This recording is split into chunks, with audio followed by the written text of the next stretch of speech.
31. Seguimos estudiando desde hace algunos años ya, libro a libro, capítulo a capítulo, versículo a versículo. Vaya, llevamos libro y cachito, apenas el Evangelio de Juan, y con este el segundo libro, el libro de Hechos, de manera expositiva. ¿Qué Dios dice? ¿Qué Dios nos muestra? ¿Qué Dios habla por medio de su palabra? ¿Qué es lo que nos muestra la Escritura? No le damos nosotros la interpretación o la intención del pasaje, sino dejamos que la misma Biblia sea quien hable, escudriñándola expositivamente. Continuamos el día de hoy en Hechos 4 del 23 al 31, ya estamos por terminar el capítulo. La siguiente semana vamos a tener una pausa porque es aniversario, tenemos predicador invitado. En 15 días continuamos. Llegue temprano la siguiente semana, 10:30, 10:45, para que empecemos en punto a las 11 a adorar a nuestro Dios. 4, 23 al 31 de Hechos, dice así: y puestos en libertad vinieron a los suyos y contaron todo lo que los principales sacerdotes y los ancianos les habían dicho. Y ellos, Pedro y Juan, la iglesia, habiéndolo oído, alzaron unánimes la voz a Dios y dijeron: soberano Señor, tú eres el Dios que hiciste el cielo y la tierra, el mar y todo lo que en ellos hay, que por boca de David tu siervo dijiste: ¿por qué se amotinan las gentes y los pueblos piensan cosas vanas? Se reunieron los reyes de la tierra y los príncipes se juntaron en uno contra el Señor y contra su Cristo, porque verdaderamente se unieron en esta ciudad contra tu santo Hijo Jesús, a quien ungiste. Se unieron Herodes y Poncio Pilato con los gentiles y el pueblo de Israel, para hacer cuanto tu mano y tu consejo habían antes determinado que sucediera. Y ahora, Señor, mira sus amenazas y concede a tus siervos que con todo denuedo hablen tu palabra, mientras extiendes tu mano para que se hagan sanidades y señales y prodigios mediante el nombre de tu santo Hijo Jesús. Cuando hubieron orado, el lugar en que estaban congregados tembló, y todos fueron llenos del Espíritu Santo y hablaban con denuedo, subraya ahí la palabra denuedo, la palabra de Dios. Vamos a orar. Cierre sus ojos, concéntrese, ruéguele al Espíritu Santo de manera más humilde. Señor, te rogamos que abras nuestro entendimiento, que nos des esa capacidad para discernir esta palabra. Tú mismo inspiraste, Señor, al apóstol Pablo a decir que esta palabra es espiritual y se ha de discernir espiritualmente. El único medio eres tú, Señor. El único que puede traer esta palabra a nuestra mente y hacer que baje a nuestro corazón es usted, Espíritu Santo. Por eso es que le rogamos que lo haga, Señor. Y sabremos que lo ha hecho cuando veamos nuestra vida transformada, cuando veamos nuestra vida reflejando a Cristo. Y ese es nuestro mayor anhelo, reflejar a Cristo en todo momento, en todo lugar. Que aquí solamente sea la manera en que renuevas nuestra mente, pero que fuera de aquí demuestres tú por medio de nuestras vidas que verdaderamente hay una transformación. Te lo rogamos para tu gloria y te lo rogamos en el nombre de Cristo Jesús. Amén, Dios. Pedro y Juan han tenido que comparecer ante el concilio del Sanedrín, que como ya entendimos era manejado por los saduceos, quienes estaban molestos. Ellos estaban molestos porque un par de galileos iletrados, pensaban ellos, hombres sin preparación, hombres sin credenciales teológicas, enseñaran. Ya eso les molestaba. Los saduceos, los fariseos estaban acostumbrados a preguntar: ¿quién es tu maestro? ¿A los pies de quién estudiaste? Los galileos que estaban predicando Pedro y Juan no tenían credencial teológica, y para acabarla predicaban acerca de la resurrección de los muertos, cosa que ellos no creían, específicamente hablando la resurrección de Cristo. Las cosas no salieron como ellos esperaban. Los mandaron llamar y pensaron en amedrentarlos, en ver cómo estaba la situación, pero no salió como esperaba. Pedro, lleno del Espíritu Santo, manejó la situación de una forma tal que al final el Sanedrín se quedó sin palabras, se quedó perplejo y ya no sabían qué hacer. Pedro magistralmente hizo un cambio. Él transformó la situación de un interrogatorio, ellos estaban en el centro de todo, a poner en la admiración en un milagro, el cual Pedro nunca dejó de declararlo. Ese milagro fue hecho por la fe en el nombre de Jesús. El concilio solamente atinó a intimidarlos para que no predicaran más ni enseñaran en el nombre de Jesús, aunque no mencionaron el nombre de Jesús como tal, no querían hacerlo. Sin embargo, Pedro los confronta una vez más al final y sin temor alguno en sus propias caras les hace notar su error. En sus propias palabras Pedro les dice: oigan, es preferible obedecer a Dios antes que a los hombres. Ya lo vimos la semana pasada, les estaba diciendo bajita la mano, se equivocaron, su veredicto está mal. Pedro y el cristianismo bíblico no hacen un llamado a la anarquía. Ni Pedro hacía un llamado a la anarquía, ni la Biblia o el cristianismo bíblico hace un llamado a la anarquía. No hay ley, ¿qué es la anarquía? No hay ley, no obedezcas a ningún gobernante, haz lo que quieras. No, el cristianismo bíblico no hace un llamado a ello. Pedro no hacía un llamado a ello. Sin embargo, lo que la Biblia y Pedro sí nos enseñaron la semana pasada es que cuando la ley de Dios y las leyes del hombre entran en conflicto, entonces estamos ante una bifurcación y en palabras de Pedro podemos decir: preferimos obedecer a Dios antes que a los hombres. Nuestro Dios demanda obediencia incondicional. Así que ninguna ley civil que vaya en contra de la ley de Dios debe de guiar nuestras conciencias, pero debemos de estar preparados para las represalias que podría haber. Lucas ahora dirige su atención. Este es el contexto: lo que estaban Pedro y Juan en el Sanedrín, los dejaron ir, pero no antes sin que Pedro le restregara en la cara que van a obedecer a Dios antes que a los hombres. Lucas ahora dirige su atención a lo que sucedió inmediatamente después, cuando Pedro y Juan son puestos en libertad.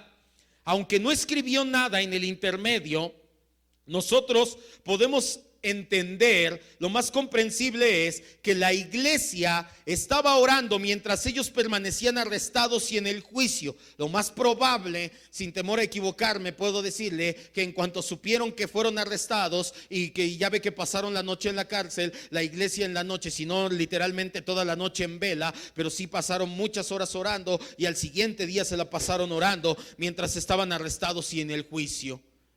En el versículo 23, ahora sí, Lucas no nos narra que lo hacían, pero sabemos que así era, y Lucas nos narra ahora sí lo que pasa después. Dice: y puestos en libertad vinieron a los suyos. Esta frase me encanta, los suyos, como Lucas hace ver la unidad de la iglesia. Y contaron todo lo que los principales sacerdotes y los ancianos les habían dicho. Lucas dice que tan pronto como quedaron en libertad los apóstoles, corrieron a reunirse con los suyos, con aquellos que eran del mismo sentir, del mismo corazón, con aquellos que habían estado unánimes. No podemos creer que cuando Lucas dice aquí los suyos, era toda la iglesia literalmente. ¿Cuántos había ya en ese entonces? Como 5,000 personas. No podemos creer que Pedro y Juan llegaron y las 5,000 personas estaban en una casa, en un campo, etcétera. No podemos creer eso. Lucas no da indicios para creer eso. Al escribir, Lucas tenía en mente al grupo original que acostumbraba a reunirse, aquellos que fueron encontrados en el aposento alto, los 12, 11, ellos 10, los 10 más Pedro y Juan, más algunos discípulos cercanos a Jesús y a ellos. Aquí encontramos en este pequeño párrafo, en términos prácticos, la comunión de la iglesia. Los que seguramente, como te decía, estaban orando por la liberación de los detenidos, llegan esos detenidos y reciben un informe completo y a detalle dado por los que ahora son liberados. Pedro y Juan cuentan a sus amigos lo que había ocurrido en el tribunal, las preguntas que hicieron los sacerdotes y los principales y los ancianos, la amenaza que recibieron de parte de ellos. Ellos llegaron: oye, qué bueno que están en libertad, sí, pero quiero que se reúnan, queremos decirles algo. El Sanedrín nos juzgó, estuvieron así y así las cosas, y nos dijeron que no podemos proclamar, ni predicar, ni enseñar más en el nombre de Jesús. Esas fueron las palabras que ellos les dijeron. Lucas menciona únicamente a los principales sacerdotes y a los ancianos en el Sanedrín. No nos imaginamos que no menciona saduceos, fariseos, etcétera, porque fueron los principales los que hicieron las preguntas en el juicio. También Lucas dice que los apóstoles informaron, mucho ojo con esto, ponga atención o mucho oído.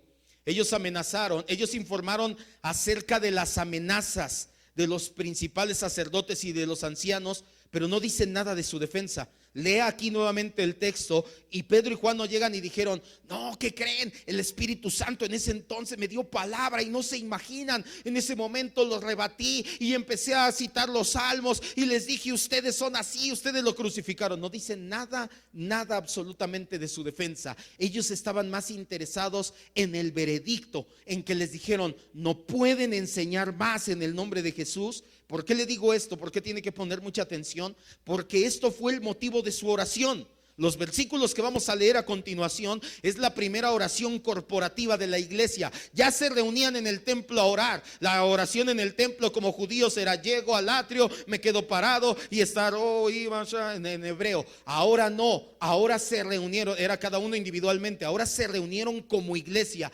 La primera vez que oran corporativamente como iglesia, lo hacen por un motivo en específico: el veredicto. No enseñen más, no prediquen más el nombre de Jesús. Así que sabían perfectamente la iglesia que su único refugio, su único recurso era refugiarse en Dios mediante la oración. Ellos entendían perfectamente que la primera arma que el cristiano debe de tomar es la oración. La oración es lo primero que debemos de hacer. No debe de ser nuestro último recurso. Cuando escucho a cristianos decir: ya hice todo lo que pude, ya nada más me queda orar, en ese momento me doy cuenta y digo: ¿eres un cristiano? Tal vez sí, no estoy diciendo que no, pero todavía la carne, la autosuficiencia hace estragos de ti. Ellos no dijeron: vamos a formular un plan, vengan, miren, cuando estemos en el mercado, unos vamos a estar de vigías, y cuando ¿has ido al centro, a Correo Mayor? ¿Sí has visto? Como cuando viene la policía, no sé chiflar, por eso no chiflo mucho, y todos recogen las manos y se meten. Vamos a hacer algo así. No conocían a ellos, ¿verdad? Pero vamos a ponernos, y yo en la esquina. ¿Qué fue lo que primero que hicieron los apóstoles, la iglesia? Vamos a orar, vamos a orar. Ahorita es momento de orar por esta situación. Cuando escucho a algún cristiano decir: ya hice todo lo que pude, ya solamente me queda orar, me está demostrando que su confianza está en él mismo y no en nuestro Dios todopoderoso. Y esa autosuficiencia no es otra cosa que la carne expresándose. No estoy diciendo, no me malinterpretas, no hagas nada, nada más ora. Ay, mi hijo está enfermo, voy a orar. No, ¿sabes qué? Lo subo al coche, tomo el taxi, y en el camino en lo que lo llevo al hospital voy orando: Señor, tú tienes el control, tú sabes, tú tienes la situación. Tampoco no creas que te estoy diciendo: no hagas nada. Pastor, tengo un problema, le hice caso, me quedé orando en casa. No me malinterpretes. Pero sí, la primera línea de defensa, la primera línea del cristiano debe de ser orar. Lo que la iglesia primera entendía, y que también deberíamos de entender nosotros, es que antes de hacer cualquier cosa, no solamente cuando enfrentes los problemas, ya lo vimos en el discipulado también, cuando tomes cualquier decisión, antes de cualquier problema, de cualquier decisión, de cualquier situación, primero debes de ponerlo en oración. Esto hizo la iglesia. Unidos, los dirigentes de la iglesia, los apóstoles, juntaron a los discípulos que estaban ahí y levantaron la voz en oración. Encuentran las fuerzas y la valentía en esa íntima comunión con Dios, porque reconocen que Dios es quien gobierna este mundo y que Él tiene el poder de deshacer las amenazas del concilio. Lucas nos relata el contenido de su oración, que es maravilloso. Vamos allá, 24, versículo 24. Y ellos, habiéndolo oído, la iglesia escuchó: oigan, no podemos predicar más en el nombre de Jesús. Y en lugar de decir: vamos a hacer un plan, lo escucharon. ¿Y qué dice que hicieron? Alzaron unánimes la voz. ¿A quién? ¿Qué te está diciendo? Oración corporativa. Vamos a orar todos juntos, hermano, no se preocupen, Dios tiene el control. Venga, vamos a orar. Yo no sé, no podemos suponer si cerraron los ojos, se tomaron de las manos. Nosotros lo hacemos porque es una manera de concentrarnos, de que no estés pajareando y viendo para otro lado. Por eso lo hacemos. Entonces vamos a suponer, cerraron los ojos, se tomaron de las manos, se hizo un círculo enorme, un lugar grande en un patio, y estaban orando con los ojos cerrados. Los dirige Pedro, Juan tal vez, y levantan la voz y dijeron: soberano Señor, tú eres el Dios que hiciste el cielo y la tierra, el mar y todo lo que en ellos hay. Más que la forma en que si se tomaron de las manos o cerraron los ojos, quiero que entiendas el contenido de la oración. Si lo hicieron o no, no es tan relevante o no es relevante en comparación con el contenido de la oración. La oración que Lucas transcribe es una oración judía típica. la encontramos en muchas peticiones hechas en el Antiguo Testamento. Por ejemplo, Ezequías, cuando el ejército asirio sitió Jerusalén. Vaya a Isaías 37:16. Deje ahí su separador porque vamos a regresar pronto. Isaías 37:16 al 20.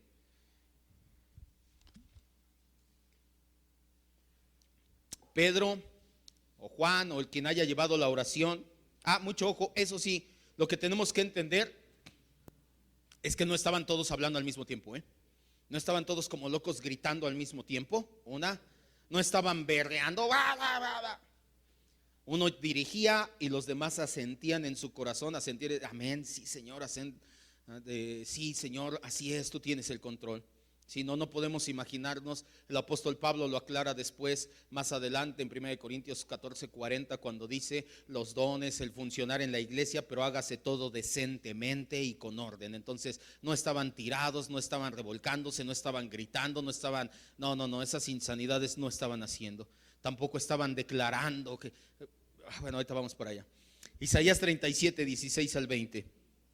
Sí, es que Jehová de los ejércitos, Dios de Israel, que moras entre los querubines. Mucho ojo, ¿qué pasa aquí? El rey Ezequías se da cuenta que los asirios los tienen sitiados. Dice, no se alcanza a ver hasta dónde termina el ejército de los asirios y vienen sobre nosotros y nos van a sitiar. De hecho, ya estamos sitiados. ¿Qué sitiar? Estaban ya encerrados en la ciudad, no podían salir por comida, no podían salir por agua, no podían salir a nada porque el ejército contrario estaba enfrente y los iban a matar. Entonces Ezequías era el rey de Judá en ese entonces, levanta una oración y dice así: Jehová de los ejércitos, Dios de Israel, que vives entre los querubines, solo tú eres Dios de todos los reinos de la tierra. ¿Qué está haciendo? Al igual que los discípulos, reconociendo la soberanía. Tú hiciste los cielos y la tierra, lo reconoce como creador. Inclina, Señor, tu oído y oye. Abre, oh Señor, tus ojos y mira, y oye todas las cosas que Sennacherib, el regente que envió, era el rey de Asiria, que enviaron y que los dijo, ni tu Dios los va a poder salvar. Por eso es que dice, escucha lo que dijo Sennacherib, que ha enviado a blasfemar al Dios viviente. Ciertamente, oh Jehová, los reyes de Asiria destruyeron todas las tierras y sus comarcas. No estoy cerrado de ojos ni de entendimiento, decía Ezequías. Yo sé que ellos han conquistado en otros lugares donde se han ido a parar. No los estoy minimizando. Y entregaron los dioses de ellos al fuego, porque no eran dioses de ellos, porque no eran dioses, sino obra de mano de hombre, madera y piedra. Por eso los destruyeron. Ahora pues, Señor Dios nuestro, líbranos de su mano, para que todos los reinos de la tierra conozcan que solo tú eres el Señor. ¿Qué hizo la iglesia? La iglesia, acuérdese, venía de un contexto judío. La primera iglesia, los primeros cristianos eran judíos de nacionalidad y cultura judía, entendían perfectamente la Torá, los profetas los habían leído, los habían estudiado y sabían la oración de Ezequías, así como nosotros aquí en nuestra cultura. Yo creo que, espero que ya no, ¿verdad? Nosotros que somos cristianos, pero nosotros crecimos con la leyenda de la Llorona y de tantas cosas. Ahí la cultura judía crecía con no leyendas, historias verídicas. Hijo, una vez Sennacherib nos sitió, mira, aquí está el rollo, léelo. Y lo sabían de memoria la oración de Ezequías.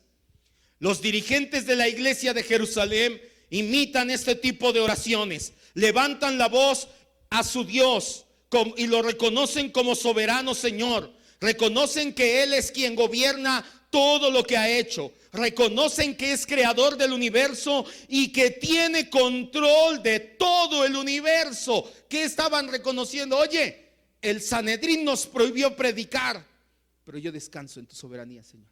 Yo descanso en ti. Charles Spurgeon decía, la soberanía de Dios es la almohada en la que descansa mi cabeza. Tienes problemas, tienes situaciones, Dios, tú tienes el control. Duerme tranquilo. No te estoy diciendo nuevamente que te desentiendas de tus problemas. Se está quemando la casa. Dios tiene. Pero descansa en la soberanía de Dios. Cualquier situación ya está fuera de tus manos. Déjame decirte algo. Siempre estuvo fuera de tus manos y está siempre en las manos de Dios. Descansa en la soberanía de Dios. Si Dios tiene el control, sí, y lo tiene siempre, entonces todo estará bien. Porque todo lo hace para su propia gloria. Acuérdate de eso nada más. Pero es que ya al final de cuentas no me fue tan bien. Tú no, pero la gloria de Dios fue engrandecida por medio de esa situación. Cuando los apóstoles oran, reconocen a Dios como creador del cielo y la tierra y el mar y todo lo que en ellos hay. Están de hecho citando frases explícitas en el Antiguo Testamento. No vamos a ir en Éxodo, en Nehemías, en Salmo, en Isaías. Ahí te dejo las citas, las buscas después cuando suba la enseñanza. Ahí ellos están citando partes específicas de la Escritura. Cuando Moisés, Nehemías, David, Isaías dijeron: Señor, tú hiciste todo lo que hay, tú controlas todo lo que hay, tú hiciste todo lo que hay. Ellos conocen una verdad fundamental: que Dios fue quien creó el cielo y la tierra, el mar y todo lo demás, y por lo tanto tiene el derecho soberano de gobernar sobre su creación. Ellos estaban diciendo: ok, el Sanedrín es autoridad, vamos a apelar a la autoridad que está encima de ellos. ¿Y quién es? Dios mismo. Es tan solo el comienzo de la oración, apenas estamos en la punta del iceberg. Es el comienzo de la oración. Y ya podemos darnos cuenta, en primer lugar, que nada tiene que ver con las oraciones antropocéntricas y hasta antibíblicas de muchos falsos líderes actuales. ¿Cómo crees que hubiera orado Maldonado y Cash Luna? Declaramos que el Sanedrín cae. Algo así más o menos. ¿Cómo hubiéramos orado nosotros hace 10 años? Bueno, yo creo que sí hubiera hecho algo así. Ahora los cielos se abren y declaramos y desatamos todo en el cielo y el allá. Tanta babosada que se predica hoy en día. A lo mejor muchos de aquí dirán: no, yo no sé de qué habla, pastor. Gracias a Dios que no sabes de qué se habla. Los que sí sabemos de qué te estoy hablando, de verdad gracias a Dios porque nos sacó de ahí. Hoy en día la mayoría de las oraciones con la iglesia perseguida, si la iglesia estuviera siendo perseguida, lo primero que harían los dirigentes es: cancelamos esa persecución. ¿Cancelamos? Si tú no mandas, la mandó el Señor, la persecución. Dice Paul Washer: la persecución nunca le ha hecho daño a la iglesia. La comodidad es la que le ha hecho daño a la iglesia, porque tienes todo ahí sobre cama de rosas y entonces te echas y no haces nada. Pero ¿qué tal cuando hay persecución? Ahí sí estás: Señor, yo confío en ti. Y predique el evangelio para la gloria de Dios. Por eso es que Dios hace todo. ¿Para qué? Para su gloria. Estamos tan solo en el comienzo de la oración y nos damos cuenta que no hay frases antropocéntricas ni antibíblicas. Ellos, para empezar, reconocen que no son quienes mandan en el universo, que solamente es Dios quien manda, que Él tiene el derecho por ser creador. Mucho ojo, esto es muestra de que conocían perfectamente a Dios. Ellos conocían quién era su Dios, conocían perfectamente al soberano, al creador, al sustentador del universo, donde no se pusieron. Tú escucha a alguien orar y si ora antibíblicamente, ora antropocéntricamente, dices: no conoce a Dios. El Dios que conoce es un Dios de su imaginación, que cree que está aquí nada más esperando como: ¿qué deseamos? Señor, dame esa pantalla, ese coche y bendíceme. No, tú tienes un Dios de tu imaginación que parece de botella de genio de lámpara maravillosa. Ellos no, ellos conocían perfectamente a Dios. Conocían al Dios que clamaba. No solamente era un Dios de su imaginación. El Dios al que están orando es el Dios de la Escritura, el Dios que la Escritura nos presenta con toda gloria y majestad. Pero no se quedan ahí. Ahora citan la Escritura. Regrese, versículo 25. Primero nos demuestran que conocen a Dios y después en su oración incluyen fragmentos de la Escritura. Ahorita vamos a ver qué salmo es. Regrese ahí al 4:25. Y esto sería muy bueno que usted lo hiciera cuando ore en su casa. Tome porciones de la Escritura y órelo. Señor, tú dices en tu palabra, es más, esta parte puede orarla hoy en la noche. Señor, gracias por este día, tú tienes el control del cielo y la tierra y todo lo que en ellos hay. Como dijo Pedro, como dijo la iglesia ese día, tú tienes y puedes orar. Eso es lo más conveniente, orar conforme a la Escritura. Versículo 25, ya lo tenemos, 4:25.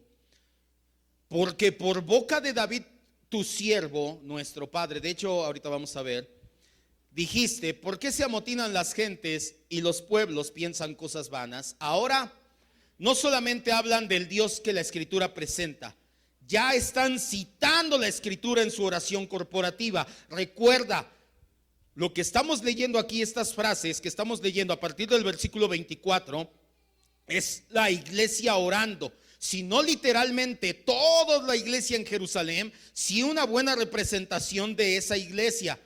Además de conocer a Dios, a quien están levantando su clamor, también conocen la escritura y hacen mención de porciones pequeñas de esa escritura. Este pasaje es el Salmo 2. Vamos al Salmo 2, 1 y 2.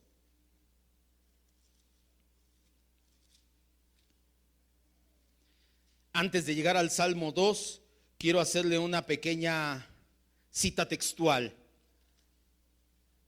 Hay algunas traducciones que de hecho este pasaje, el versículo 24 dice, al pie de la traducción, porque el Espíritu Santo dijo por boca de David tu siervo, nuestro Padre. ¿Por qué le añadieron tanto? No, muchas traducciones difieren en esta introducción. Muchas traducciones como la Dios habla hoy, la traducción lenguaje actual, la nueva traducción viviente, la nueva versión internacional. Aquellos que estuvieron conmigo en bibliología recordarán que estas traducciones son más actuales y han tenido acceso a manuscritos más fieles. La Reina Valera 60 se quedó con el Textus Receptus. Si no sabe de qué estamos hablando, vaya, escuche esas clases, le van a ayudar mucho. Bibliología es cimientos de nuestra fe, una fe verdaderamente inteligente. Entonces se quedaron con unos textos conocidos como el Textus Receptus, en el cual no tiene este tipo de este párrafo extra que encontramos aquí. Entonces quiere decir que la Biblia tiene errores. No, la Reina Valera sí tiene omisiones. La Biblia, los escritos originales, no tienen errores. En esta cita, entonces, si usted de repente encuentra en otros lados o alguien le dice, dígale, sí, lo que pasa es que la Reina Valera se quedó en el Textus Receptus. Hay textos más actualizados, hay textos más antiguos, más apegados al fiel, donde dice que el Espíritu Santo por boca de David, nuestro Padre, dijo. Y ahora sí, vamos al Salmo 2, 1 y 2. Esto fue lo que dijo en el Salmo 2, 1 y 2. Dice, ¿por qué se amotinan las gentes y los pueblos piensan cosas vanas? Se levantarán los reyes de la tierra y príncipes consultarán unidos contra el Señor y contra su ungido. Hasta ahí nada más. La cita es el Salmo 2, 1 y 2. La iglesia está orando. Primero notamos que conocían a Dios. Señor, nos dieron una orden, pero tú estás por encima de ellos. Nosotros confiamos en que tú eres soberano. Nosotros descansamos en ti. Es más, tu palabra dice, y citan el Salmo 2, 1 y 2. Es apta, es excelente la cita para la situación, porque los apóstoles están viendo cómo la jerarquía, el poder religioso, la autoridad judía, cual tenaza, los quiere aplastar. ¿Cuál es el contexto del Salmo 2? David siendo perseguido por Saúl.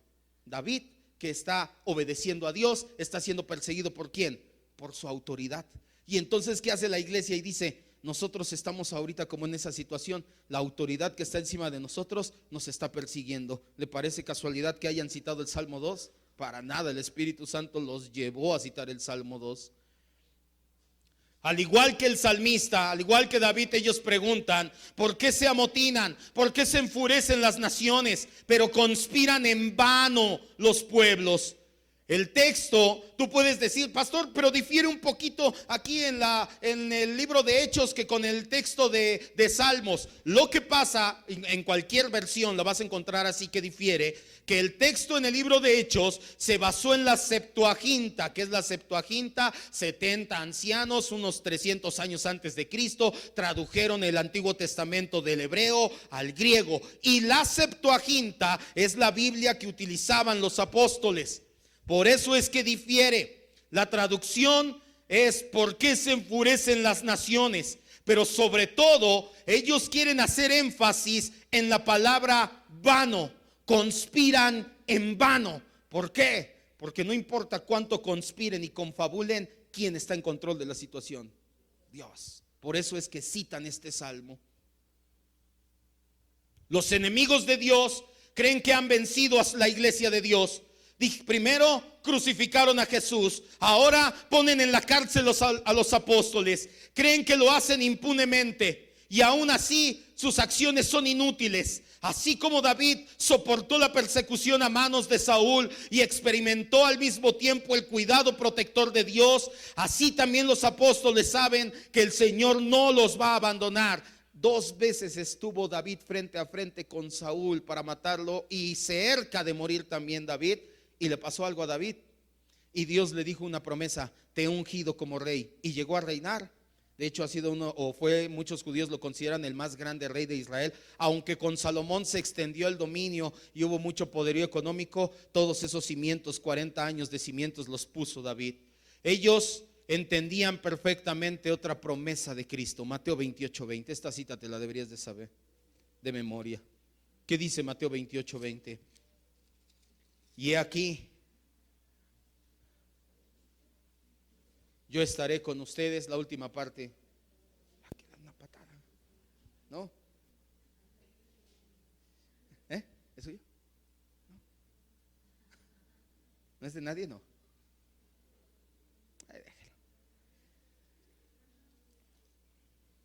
Mateo 28:20. Vamos a concentrarnos, no se preocupen.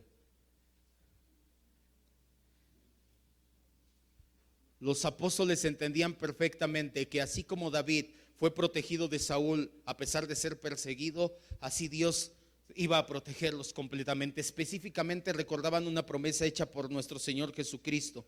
Dice: enseñen las cosas, que guarden las cosas que he mandado, y he aquí yo estoy con ustedes todos los días hasta el fin del mundo.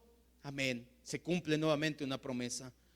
El Salmo 2 revela las expresiones completamente insensatas de las naciones amotinándose contra Dios. El Salmo 2 es David diciendo: oye, Señor, las naciones se amotinan contra ti. Las naciones creen que pueden hacer todo algo contra ti. Todos sus esfuerzos van a ser frustrados. El reino del Hijo de Dios será y permanecerá para siempre, y Jesús mismo lo dijo: ni las puertas del Hades prevalecerán. Vaya al versículo 26, Hechos 4:26. Dejamos ahí ya, bueno, ya nos habíamos salido de Salmo.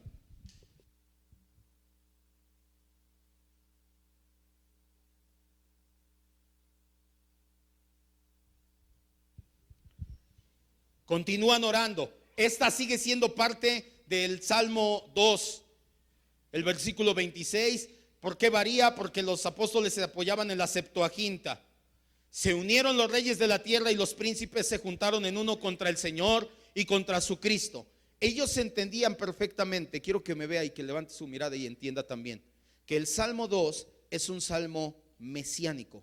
Es un salmo en el cual David es prototipo de Cristo. De hecho, la iglesia primera, la iglesia cristiana, siempre ha entendido que David es un prototipo de Cristo. Quiero que entienda, por ejemplo, que cuando David está enfrentando a Goliat, David contra Goliat, no es una historia de superación personal en la cual tú eras un pequeño y el gigante de tus problemas con la onda de la fe lo ve. No, David contra Goliat es Cristo siendo el representante humano, la debilidad humana, por eso es pequeñito. La debilidad humana venció al gigante llamado pecado, que tenía al pueblo de Dios en temor y allá agachado. Y cuando el gigante llamado pecado fue vencido, el pueblo de Dios ahora sí fue libertado de esa esclavitud y de ese temor. Eso es lo que significa, por ejemplo, David contra Goliat. No es una historia de superación personal. La iglesia lo sabía. Sabían que el Salmo 2 y que en todos los escritos David es un tipo de Cristo. Ellos leen y ellos citan y observan David en el Salmo 2, observa las naciones de su tiempo conspirándose y amotinándose contra Dios y cómo se oponían contra el Señor y se declararon enemigas de David. David es el rey que fue ungido por el profeta Samuel. De esta manera es que David es el ungido del Señor. Pero ¿por qué David es el ungido del Señor? En primera de Samuel 17, me parece que sí es 17, 18, Samuel lo unge. Cuando las naciones conspiran contra David, están conspirando contra Dios. Cuando los reyes se levantan contra David, se están levantando contra Dios. Y por supuesto que todos sus esfuerzos son inútiles. David, sin embargo, solamente es un tipo que apunta hacia Cristo. Quiero que entienda esto. David, 500 o más años antes, dijo: ¿por qué los reinos se amotinan contra mí? ¿Por qué están planeando cosas contra mí? Pero realmente lo que él no sabía es que el Espíritu Santo lo estaba inspirando a escribir lo que después en Cristo se iba a cumplir el día de la crucifixión. David estaba hablando profetamente acerca de Jesucristo, que es el Rey Mesías, el ungido. Los apóstoles lo ven en Cristo el cumplimiento del Salmo 2. Ellos entienden perfectamente que Cristo es el ungido que ha sentado en el trono en el monte de Sión. Ya después lo lees, el Salmo 2:6 dice que está sentado sobre su trono en el monte de Sión. Por eso es que nosotros somos ¿quién? La moradora de Sión. El cumplimiento de este salmo se da el día en que el Señor Jesucristo muere en la cruz del Calvario. Desde la mitad del siglo I antes de Cristo, el Salmo 2 ya era considerado como un salmo mesiánico. No sé si se acuerda, hace tiempo le dije que había un libro intertestamentario llamado Los Salmos de Salomón. Ahí hablan del Salmo 2 como salmo mesiánico. En los rollos del Mar Muerto, los esenios conservaron los rollos del Mar Muerto, encontraron un rollo donde incluía el Salmo 2 y otros salmos más, y con título como salmos mesiánicos o pasajes mesiánicos. Y el Nuevo Testamento en más de una ocasión toma el Salmo 2 como un salmo mesiánico. Vamos a dos citas, Hebreos 1:5 y Apocalipsis 19:15. Aquí le dejo otras 4 citas más. Solamente quiero que entienda que el Salmo 2 es un salmo que apunta a Cristo. 500 años antes de que Cristo naciera, se escribe más, de hecho mucho más. Ya me acordé por qué le digo 500, porque los que dicen, no, esto se escribió después. Bueno, vamos a guiarnos por la Septuaginta. La Septuaginta tiene entre 500 y 300 años antes de Cristo. Órale, con esa nos quedamos. O sea, si tú no crees que se escribió 1000 años antes o 1500 años antes de Cristo, vamos a quedarnos con la Septuaginta. 500 años antes, ¿te parece? De todos modos se cumplió. Hebreos 1:5. Porque a cuál de los ángeles dijo Dios, mi hijo eres tú, yo te he engendrado hoy, y otra vez yo seré el padre y él me será hijo. ¿Dónde viene esto?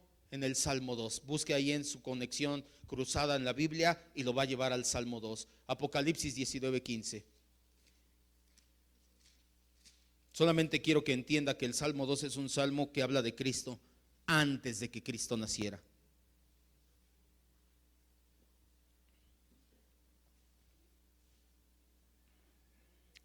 Apocalipsis 19:15 dice, sí es 19:15, de su boca sale una espada aguda para herir con ella a las naciones y las regirá con vara de hierro. Tiene una letra chiquita ahí donde dice hierro, busque la letra chiquita y dígame a dónde lo manda. ¿A cuál salmo? Al Salmo 2. Los escritores del Nuevo Testamento veían el Salmo 2 y decían, este me habla de Cristo. Pero ahorita vamos a ver, regrese a 4:27 de Hechos. Basados en la persona y en la palabra de Dios, la iglesia continúa su oración. Primero oraron, te conozco Dios, sé que eres soberano, tú creaste todo. Y después tomaron la palabra, porque David dijo, el Espíritu Santo dijo por boca de David nuestro padre, ¿por qué se amotinan las gentes?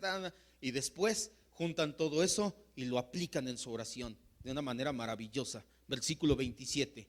Por eso empieza con una conjunción. La palabra porque es una conjunción, es una palabra dedicada a unir frases, ideas, párrafos. En este caso une la idea del párrafo anterior con la idea que sigue al siguiente párrafo, al siguiente versículo. Porque están diciendo lo que viene, lo que acabo de declarar atrás, lo que acabo de decir de la palabra de Dios tiene un cumplimiento, porque verdaderamente se unieron en esta ciudad. Ya vimos que pasó. Lo que David dijo en el Salmo 2, ya vimos que pasó. Se unieron en esta ciudad contra tu santo hijo Jesús, tu siervo hijo Jesús, tu santo hijo, siervo Jesús, es contra tu santo siervo Jesús, a quien ungiste. Se unieron Herodes y Poncio Pilato, se unieron los gentiles y el pueblo de Israel.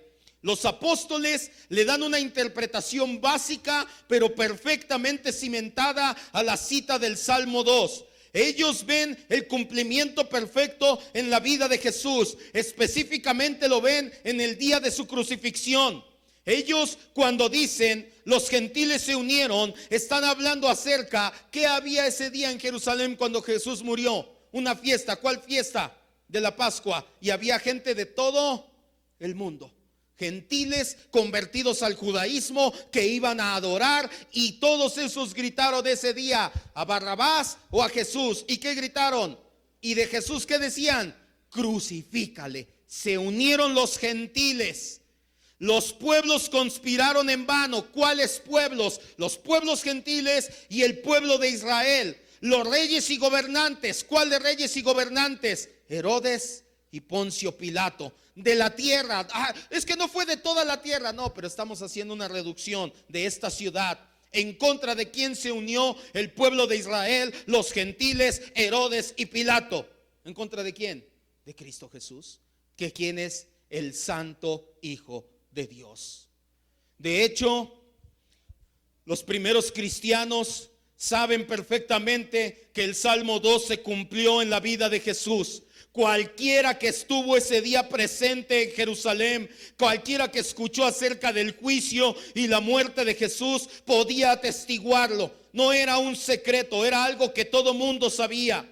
Durante el ministerio de Jesús, Herodes era tetrarca de Galilea y el pueblo reconocía a Herodes como rey. El gobernador era Poncio Pilato, que había sido nombrado por Tiberio César. De los 4 evangelistas, pastor, pero ¿por qué dice que se confabularon? Si ellos, sí se confabularon. ¿Se acuerda que esa parte la vimos? De los 4 evangelistas hay una cita en Lucas 23:12, no vayas, que dice que Pilato tenía a Jesús y que le dijeron: oye, ahí está Herodes, por casualidad. No fue casualidad, fue providencia. Vino, está en Judea. ¿Y qué hizo Pilato con Jesús?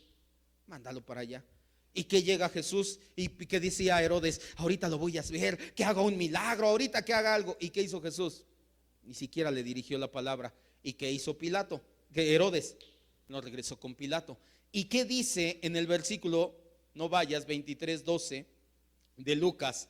Se hicieron amigos Pilato y Herodes aquel día. ¿Por qué? Porque tuvieron en común la misma situación: acabar con ese pobre hombre que estaba ahí. Pobre hombre para ellos, el Rey de Reyes para nosotros y todos los demás. Además, los apóstoles, por eso te decía ahí la palabra hijo, quítala. Una correcta traducción de esa palabra en el griego es siervo.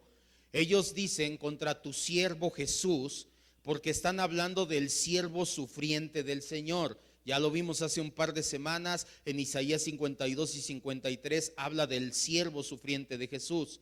Dios ungió a Jesús con el Espíritu Santo el día del bautismo en el río Jordán. Así que el cumplimiento de esta profecía, gentiles y pueblo de Israel poniéndose en contra del ungido de Dios, se da el día en que Jesús muere en la cruz. Pero no se queda ahí, versículo 28. Si vamos bien, vamos siguiendo el hilo, la cadena de la oración. Se unieron, pero ¿para qué se unieron? Para hacer cuanto tu mano y tu decreto, acuérdese que la palabra consejo en la Biblia es decreto, habían antes determinado que sucediera. No pasó nada que Dios no tuviera ya escrito. Los apóstoles ven el cumplimiento del Salmo 2 desde la perspectiva divina.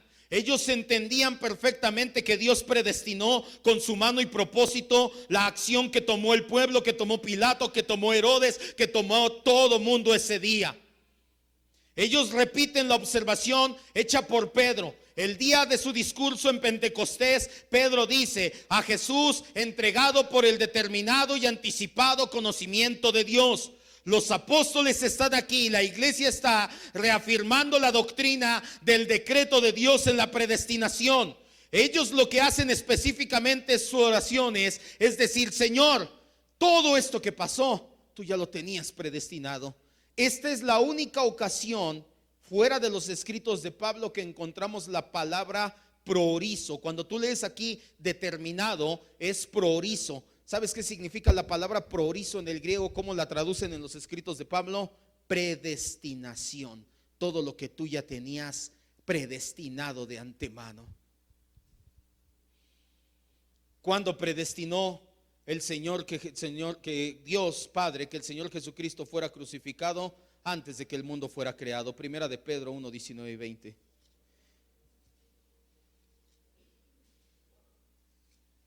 Precisamente esto lo acabamos de ver hace 2 semanas y una semana en las enseñanzas de la confesión de fe. Acabamos de hablar del decreto general y del decreto particular de Dios. La semana antepasada el general, la semana pasada el decreto particular.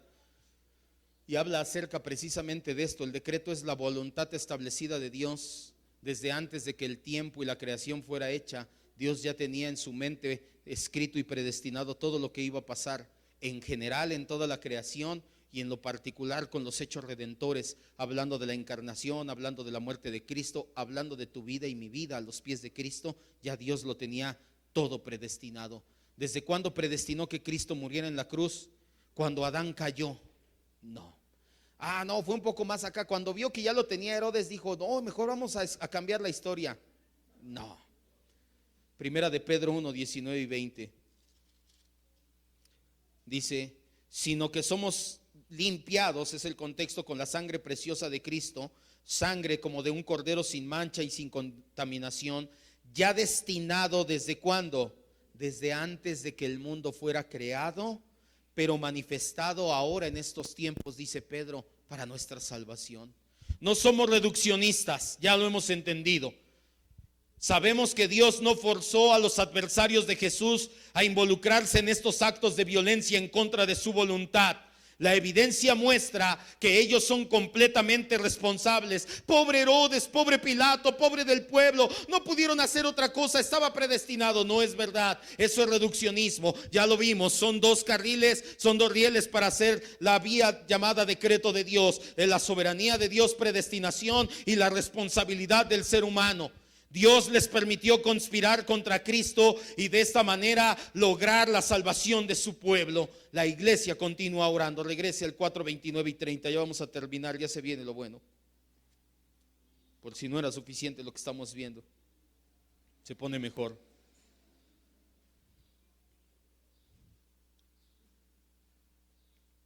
¿Se da cuenta entonces por qué oraron? De verdad que es maravilloso escudriñar la palabra así. Yo creo que sin mentirle, he leído el Nuevo Testamento como unas 30 o 35, 40 veces. De verdad me encanta el Nuevo Testamento, lo acabo y lo leo, lo acabo y lo leo. Llevo ya 20 años como cristiano y siempre, gracias a Dios, por la gracia de Dios, he tenido esa de leer la Biblia. Lo leo más de una vez por año, entonces yo creo que sí van muchas veces que lo he leído. Y hasta esta vez que escudriñé, que ya me eché un clavado bien a fondo, fue cuando dije, por eso citó el Salmo 2, por eso está... de verdad que es maravillosa la escritura y me quedo corto. ¿Quién fue? No recuerdo, un evangelista de hace 2 siglos dijo, he leído la Biblia 100 veces y en mis últimos 10 años de vida la he leído otras 100 veces porque ya estoy anciano, ya no puedo andar de aquí para allá, y cada vez que la vuelvo a leer digo, Señor, es maravillosa tu palabra, es maravilloso de verdad. Versículo 29 y 30 dice, y ahora, Señor, mira sus amenazas. Ahora ya aplican todo lo que oraron, lo aplican y dicen, Señor, mira sus amenazas, tú tienes el control. ¿Y qué piden? Concede a tus siervos que hablen, y por eso le dije ahí, con denuedo tu palabra. No dicen cállalos, quítalos, siléncialos. Dicen, dame a mí el valor para predicar tu palabra. Mientras extiendes tu mano para que se hagan sanidades, señales y prodigios en el nombre de tu santo siervo Jesús. Extrañamente la comunidad no dice una palabra en gratitud por liberar a Pedro y a Juan. Leemos la oración y no dicen, Señor, vuelve ciegos a estos hombres que no nos vean cuando predicamos. Pero tampoco dicen, Señor, gracias por liberar a Pedro y a Juan. ¿Dice algo así? No dicen nada de ello. En cambio, lo que piden al Señor es contrarrestar la amenaza del Sanedrín. ¿Cómo? Dándonos el valor para proclamar el evangelio de Cristo. No piden protección de la persecución. Inevitablemente va a haber persecución. Saben que se viene persecución cuando proclamen las buenas nuevas. Ellos se dan cuenta de que Dios está en control de cada situación. Lo declararon en el Salmo 2. Así como tú estabas en control con David y no le pasó nada y llegó a ser rey y se cumplió en Cristo, tú tienes el control todavía, Señor. Y como tienes el control, te pido, por favor, dame valor para hablar del evangelio. Están seguros de que Dios no va a permitir que su plan y propósito sea frustrado por los gobernantes. La palabra denuedo aparece 3 veces en este capítulo, en el 13, en el 19 y 21 versículos. El concepto de nuevo, la palabra la vas a encontrar muchas veces en el libro de Hechos. De hecho, vaya, es un concepto preeminente en este libro. A partir de unos capítulos adelante, cuando empieza ya la persecución con más fuerza, vas a ver a Pablo, a Esteban y a varios diciendo: dame denuedo. Y con denuedo hablaban la palabra, y con denuedo proclamaban. El denuedo es un concepto prominente en el libro de Hechos. En el griego la palabra denuedo es parresia. Habla de libertad al hablar, de hablar sin reserva, y está ligado con confianza y gran valor. ¿Qué estaban diciendo? Los apóstoles no estaban pidiendo que no hubiera persecución. Ellos decían: Señor, dame confianza y valor para hablar de tu palabra. Ellos piden valentía para que cada vez que proclamen el evangelio, ellos tengan ese valor. Se han dado cuenta en el discurso de Pedro en Pentecostés, y se han dado cuenta que cuando estuvieron frente al concilio, que cuando Dios en su gracia les da denuedo, valentía, las cosas suceden tremendamente. Un grupo de pescadores que estaban en un aposento alto, encerrados, porque decían, ¿se acuerda cómo entró Jesús a puerta cerrada? Porque tenían miedo. No vaya a ser que ahora nos agarren. Y llega el Espíritu Santo en el día de Pentecostés, le da denuedo a Pedro, y frente a más de 3,000 personas habla y se convierten. ¿Y qué pasa después cuando el Espíritu Santo frente al concilio le da denuedo a Pedro? ¿Qué les dice? Pues no me hagan nada, les dice: ustedes crucificaron al Señor. Se da cuenta, les ha dado cuenta la iglesia que cuando Dios da el denuedo, cosas grandes suceden en medio de ellos. Ellos además humildemente piden que Dios les conceda el don de seguir sanando enfermos, haciendo milagros y maravillas.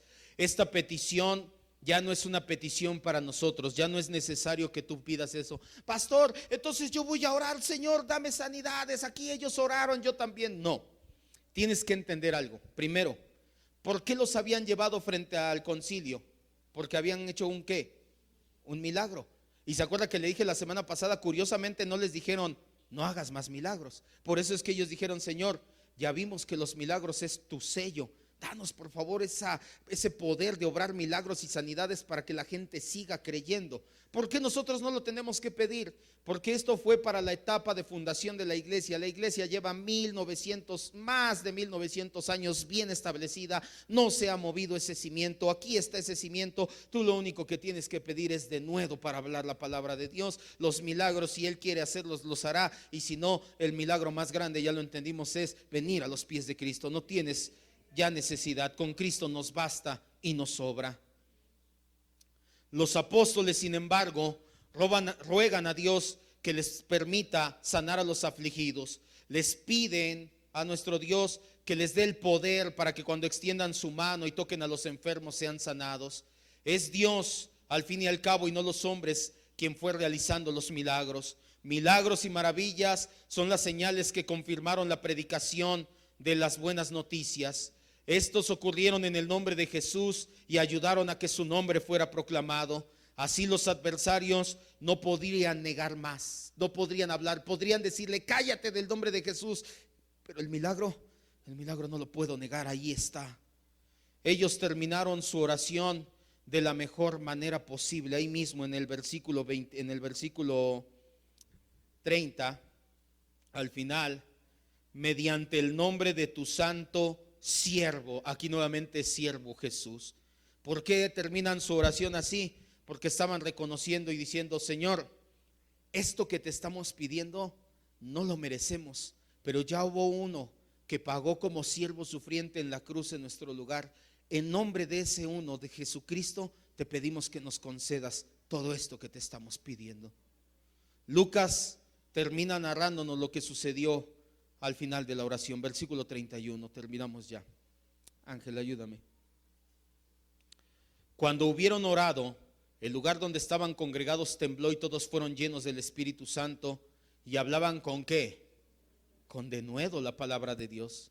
No todas las oraciones van a recibir respuesta inmediata, acuérdese de esto. Entonces Dios me tiene que... No, y definitivamente no van a recibir este tipo, tu oración de este tipo, una confirmación. Entonces cuando oremos aquí en la iglesia no tembló, el Señor no nos oyó. No, acuérdese, este no es un libro doctrinal, este es un libro histórico, no podemos hacer doctrina, por eso corremos ese riesgo. Ahora no nos vamos hasta que oremos y tiemble. Vamos a estar aquí un buen rato, ojalá, porque si no, imagínense.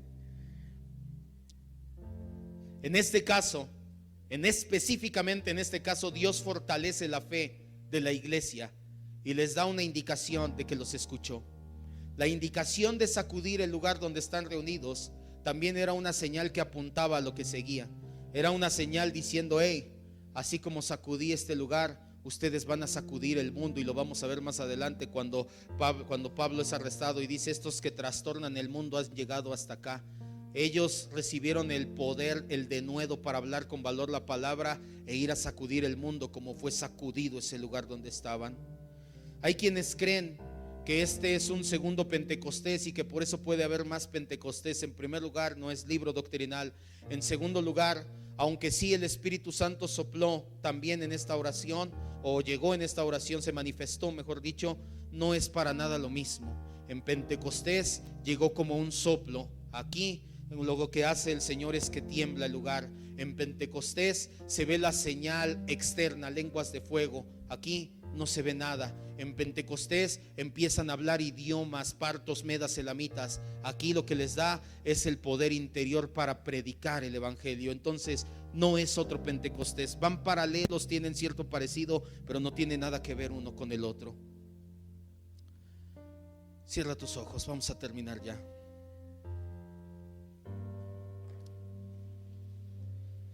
El modelo de esta oración es claro. Lo fuimos desmenuzando poco a poco. 4 puntos resaltan. Su oración resalta en 4 puntos el modelo de oración corporativa en este pasaje. Primero, oraron conforme al carácter de Dios. Conocían quién era Dios. Conocían su carácter, conocían su soberanía, conocían que Él era el creador. Conocían la oración ya hecha de antemano por Ezequías, por David, por Moisés, por Nehemías. Ya habían declarado en muchas veces oraciones parecidas. Conocían el carácter de Dios. Si tú no conoces a Dios, no vas a poder orar verdaderamente a un Dios que no conoces. Pero también oraron conforme a la palabra de Dios. La citaban, así como David, inspirado por el Espíritu Santo, dijo y cita en el Salmo 2. Al igual, amado hermano, si no lees la palabra, no vas a conocer a Dios y no vas a poder citarla en tus oraciones. Pero también entendían el decreto de Dios. Ellos entendían que todo estaba predestinado. No hicieron nada que tu consejo no hubiera determinado. Oraron conforme al decreto de Dios porque lo entendían. Entendían que Dios tiene el control, pero que ellos eran completamente responsables. No dejaron todo: yo me cruzo de brazos, al cabo el Señor tiene el control, Él va a llenar el mundo con su evangelio. No, Señor, tú me diste una orden, yo obedezco, yo voy y predico. Dame el valor nada más para hacerlo. Y oraban para la gloria de Dios. Anhelaban que Dios fuera glorificado. Ni siquiera les dio tiempo de agradecer que liberaran a Pedro y a Juan. Mejor prefirieron decir: Señor, danos de nuevo, danos valor para que hablemos tu palabra, para que la proclamemos, para que aunque vengan persecuciones, para que aunque vengan tribulaciones, burlas y más situaciones, nosotros podamos seguir firmes hablando tu palabra. Es mi oración y es mi intención con esta predicación que tu oración privada sea también conforme a este modelo de oración corporativa. Que de ahora en adelante no dejes la oración como el último recurso. Es tu primer arma, lo primero que hagas. Pero que ores conforme al carácter de Dios, que cites la palabra de Dios, que entiendas el decreto de Dios y que ores para la gloria de Dios. Esto fue lo que hizo la iglesia. El resultado de esta oración es que Cristo se ve reflejado al mundo por medio de la iglesia. De hecho, este es el tema de la próxima semana o de la próxima enseñanza. La próxima semana no vamos a tener, tenemos una pausa. Pero la próxima enseñanza del libro de Hechos vamos a ver que cuando ellos oran, el resultado se ve inmediato, y cómo la iglesia se une, cómo la iglesia se levanta y cómo la iglesia empieza a reflejar a Cristo. Cuando tú ores conociendo a Dios, su carácter, su palabra, su decreto y para su gloria, empezarás a ver que tu vida empieza a reflejar cada vez más y más y más a nuestro Señor Jesucristo. Cierre sus ojos y terminemos y digámosle: Señor, tú eres el creador del cielo y de la tierra. Tú sostienes todo lo que hay, Señor. Tú creaste todo lo que aquí se encuentra, Señor. No somos dueños nosotros. Nosotros solamente administramos, solamente disfrutamos de tu maravillosa creación. Pero tú tienes el control completo, Señor. Tu palabra lo dice. Nabucodonosor citó en Daniel 4:35 que no hay quien detenga tu mano, no hay quien te diga qué haces. Tú haces siempre lo que mejor te parece. No porque seas alguien caprichoso, al contrario, eres todo sabiduría, Señor. Lo que haces es perfección en todo momento y en todo lugar. Y así, Señor, has predestinado nuestras vidas para estar aquí. No es casualidad, de hecho, tú pusiste el querer como el hacer. Tú nos trajiste a este lugar para escuchar tu palabra, Señor. Permite, por favor, mi Dios, que salgamos de aquí con denuedo. Es nuestra oración, Señor, que nos des ese valor, esa confianza, esa libertad al hablar tu palabra, Señor. Ya lo entendimos hace un par de semanas. Tal vez pensemos: a mí nada se me queda, pero cuando tu Espíritu Santo manifiesta esa palabra en nosotros, ya no habrá quien pueda detenernos. Si ellos se presentaron al Sanedrín y los dejaron callados, no hay quien te pueda detener en tu palabra, Espíritu precioso de Dios. Danos ese denuedo para hablar tu palabra, Señor. Danos ese valor para predicar tu evangelio donde quiera que estemos, con quien quiera que estemos, Señor. Obviamente te pedimos que vaya acompañado de un testimonio de vida agradable a ti, no a los hombres, a ti, Señor. Un testimonio de vida que refleje verdaderamente la altura del Señor que estamos predicando. No predicamos el nombre del hijo de la vecina, estamos predicando el nombre que es sobre todo nombre, el nombre de Jesucristo, el Hijo de Dios. Te pedimos, Señor, que si nuestra vida no es agradable a tus ojos, nos lleves a recomponerla, transformes, quites lo que tengas que quitar y hagas lo que tengas que hacer. Tú eres soberano, ya lo sabemos, pero que verdaderamente nuestro denuedo vaya acompañado de un testimonio de vida a la altura del Rey de Gloria que estamos predicando. Todo esto lo rogamos en el nombre del siervo que sufrió en nuestro lugar en la cruz, y por cuya llaga somos sanados, y por cuya sangre podemos presentar esta oración.